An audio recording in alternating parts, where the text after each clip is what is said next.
Hello everyone, welcome back here. So today I'm going to discuss here how you can test your web service, SOAP web service through the SoapUI tool. So SoapUI tool, if I talk, it facilitates us to test our web service or the service which we created. Either we are going to use somebody else service. So through the SoapUI we can test and we can be very sure before implementing those in the actual project.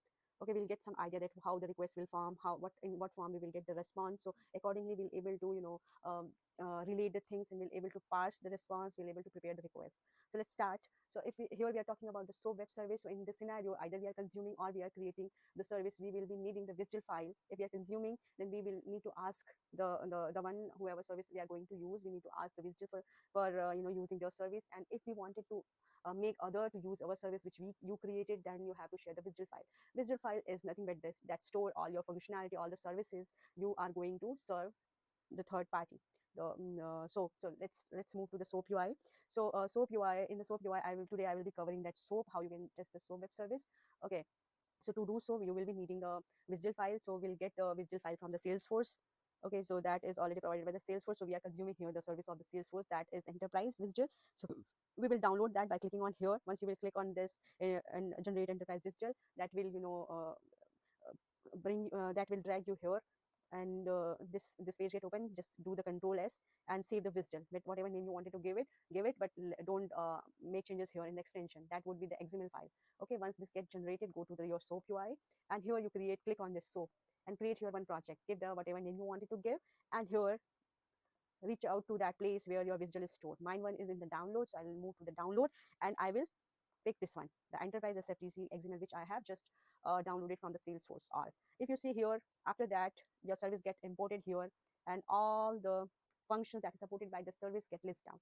Okay, so from here you will get idea that they have the create service, and in the create service, what are requests they are expecting, and you need to put those requests there. So if you see here, there are some optional as well. They have mentioned like 0 or more or something like that, optional. So you can remove that optional one, and you can go ahead with the mandatory one, which which will not stop you to use the service. If you're not, if you means you have to remove that optional one, either you have to comment. So today I'm not going I'm not going with all the services and all. I'm just showing you the example, and you can take a reference from here and go ahead and test it. So suppose there is a login service. Okay, you can also, this is the main request, and you can clone here from here. You can click right and clone this request, so that the base request you're not touching, you are not going to remove from here. This will be the copy which is generated by the service itself. Now you can clone here, and you can remove the optional one. If you see here in the main request, there were optional tag. Okay, so I just remove those in the clone one, and I put only the mandatory one. Okay, so here the login, you have to enter your login username, that is in the Salesforce, that used to be in a form of email, and the password which you have for your org, whatever password is there. Along with that, you have to mention here the security token which you can generate. Along with the password, you have to append that security token you will get from the Salesforce. Let me show you that how you can get that. Most maybe more you people are aware, but just go to the setting. You have to be in Lightning, and afterwards come out here, reset my security token. Click on here, one token will generate, and it will send out to your email. Go and copy that token and paste it here along with your password, and hit the service. You will get the output here, the session ID and all, some more details will be there. Okay, so like I hit it here, and I missed the token, and some password, maybe my password was wrong or something. So security token was mainly issue, so you have to append the security token as well.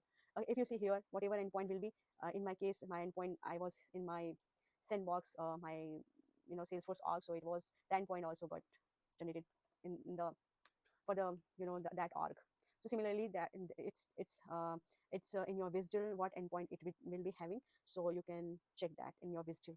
Okay, this is all about this, how you can test your SOAP service in the SoapUI. So that's all for here, and in the next video I'll be discussing about the REST, how you can test the REST service.